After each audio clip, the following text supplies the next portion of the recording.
আলহামদুলিল্লাহ, সবাই ভিডিওটা শেয়ার করে দিবেন।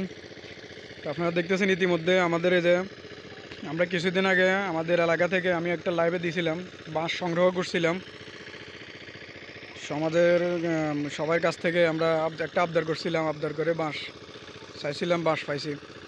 তো এই যে দেখতেছেন আমাদের বাঁশের কাজ চলতেছে, বাঁশ দিতেছে। আর এই যে বস্তাগুলো দেখতেছেন, এই বস্তাগুলো, এই যে এই পাশে যে বস্তাগুলো, এগুলো সব এই যে বাঁশের এই গ্যাপগুলোতে দেওয়া হবে।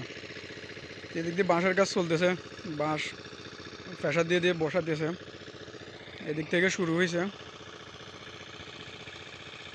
এই যে কাজ চলতেছে, এই কাজে পর্যন্ত চান্দা নেওয়ার জন্য, ট্যাক্স নেওয়ার জন্য অনেক লোক আসছে।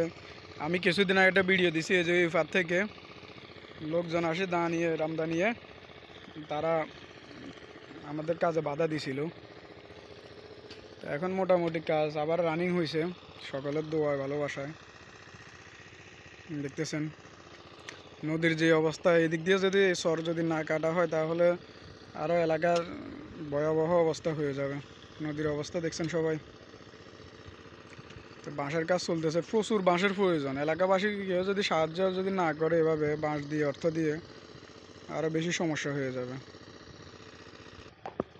এই যে দেখতেছেন স্লোপ করতেছে, এই স্লোপের ভিতরে বাঁশ যে বস্তাগুলো বসানো হবে। এই যে কাজ চলতেছে।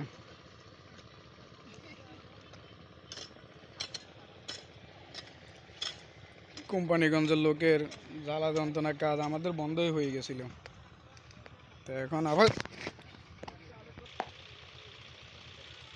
দেখতেছেন এই বস্তাগুলো সিলাই করা হয়েছে, এগুলোর ভিতরে সব বালি।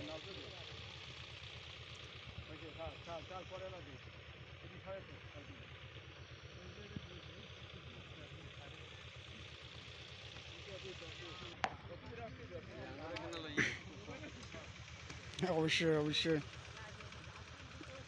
এই যে দেখতেছেন এই বস্তাগুলো নিয়ে যাইতেছে, এগুলো এখন এই যে ডালে দেওয়া হবে।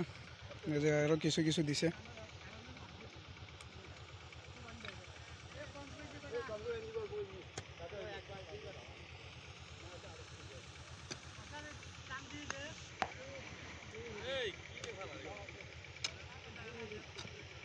এগুলো জায়গাগুলো প্রচুর গভীর হয়ে গেছে।